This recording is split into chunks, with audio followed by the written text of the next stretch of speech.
নমস্কাৰ বন্ধুসকল, মোৰ চেনেলৰ অন্য এটি ভিডিঅ'লৈ আপোনালোকক স্বাগতম। হয়, আজি আকৌ গাড়ীৰ ওপৰত এটি নতুন ভিডিঅ' আপোনালোকৰ ওচৰলৈ লৈ আহিছোঁ আৰু আজি বনাবলৈ গৈ আছোঁ।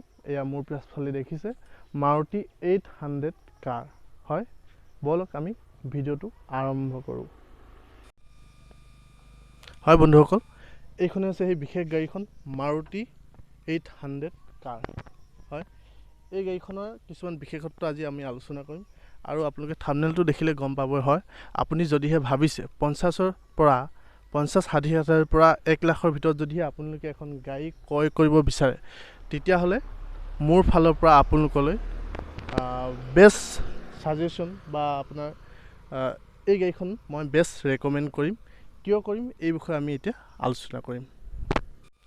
হয় বন্ধুসকল, 50-60 হাজাৰ কিছুমানৰ কাৰণে হয়তো তেনে এটা সাধাৰণ এমাউণ্ট হ'ব পাৰে, কিন্তু আন বহুতৰ কাৰণে এইটো এটা ডাঙৰ এমাউণ্ট। হয়, গাড়ী হৈছে সকলো মানুহৰ এটা সপোন, সকলোৰে এটা আশা থাকে ৰ'দ বৰষুণ নপৰাকৈ নিজৰ পৰিয়ালটোৰ সৈতে কেনিবা এপাক ওলাই যাব পৰাকৈ বা যেতিয়া সুবিধা অসুবিধা হয় তেতিয়া প্ৰয়োজন হিচাপে এখন গাড়ী সকলোকে লাগে আৰু সেইটো এটা গাড়ী সকলোৰে বাবে এটা আশা, এটা সপোন। গতিকে সকলোৰে বাজেটৰ ওপৰত কথা থাকে। কিছুমানে হয়তো 50-60 হাজাৰ টকাটো নিজৰ বাবে এখন গাড়ী ক্ৰয় কৰিব বিচাৰিব পাৰে। গতিকে তেওঁলোকৰ বাবেহে এই ভিডিঅ'টো স্পেচিয়েলি মই বনাইছোঁ। যিহেতু 50-60 হাজাৰ টকাত অন্য কোম্পানীৰ বহুত গাড়ী আপোনালোকে পাব পাৰে, বহুত ফেচিলিটিছ, বহুত কিবাকিবি থকা ফিচাৰ্ছ থকা, কিন্তু এই গাড়ীখন মই কিয় ৰিকমেণ্ড কৰিছোঁ আপোনালোকক, এই বিষয়ে মই আপোনালোকক আৰু কম। আহক গাড়ীখন এবাৰ আমি দেখাই লৈছোঁ ধুনীয়াকৈ।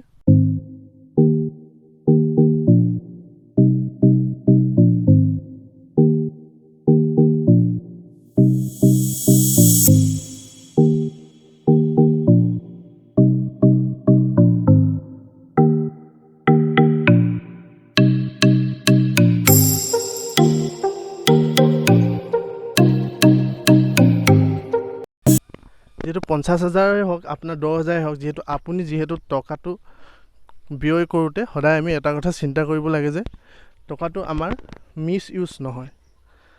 যিহেতু যোৱা দুটা বছৰে ক'ভিড কালে আমাক বহু কথাই শিকাই গৈছে। আমি কিমান ইনকম কৰোঁ বা কি কৰোঁ এইটো ডাঙৰ কথা নহয়, কিন্তু আমাৰ ওচৰত যি আছে, যিহেতুকে আমি ইনকম কৰোঁ, সেইখিনি যাতে আমি সঠিকভাৱে ব্যৱহাৰ কৰিব পাৰোঁ, সেইটোহে আচলতে ডাঙৰ কথা।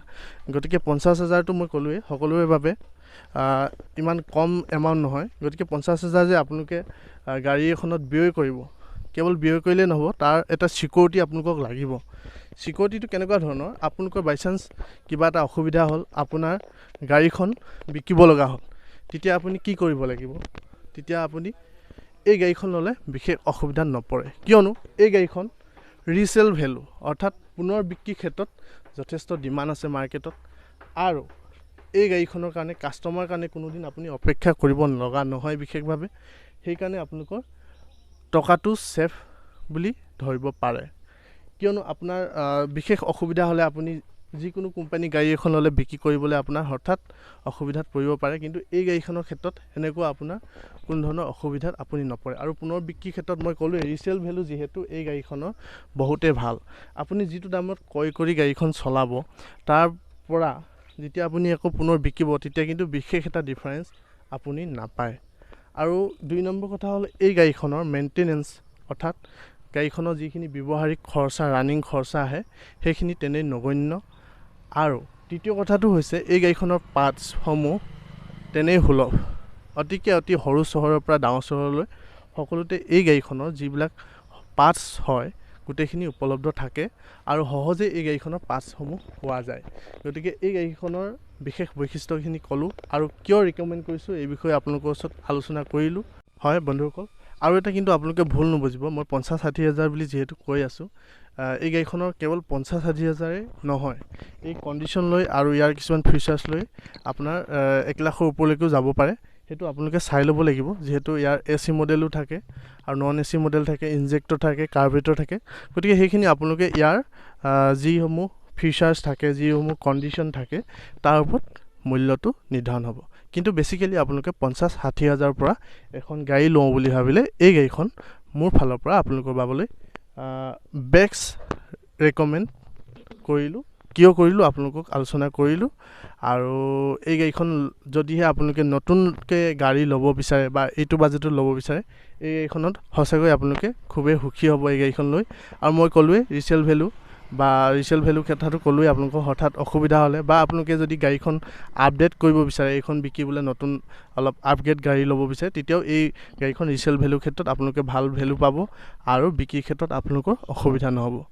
চ' আশা কৰোঁ আপোনালোকে ভিডিঅ'টো চাই ভাল পালে লাইক কমেণ্ট আৰু মোৰ চেনেলটো ছাবস্ক্ৰাইব কৰিবলৈ নাপাহৰিব। আৰু আগলৈ লগ পাম নতুন ভিডিঅ'ৰ সৈতে। ঠিক আছে, নমস্কাৰ।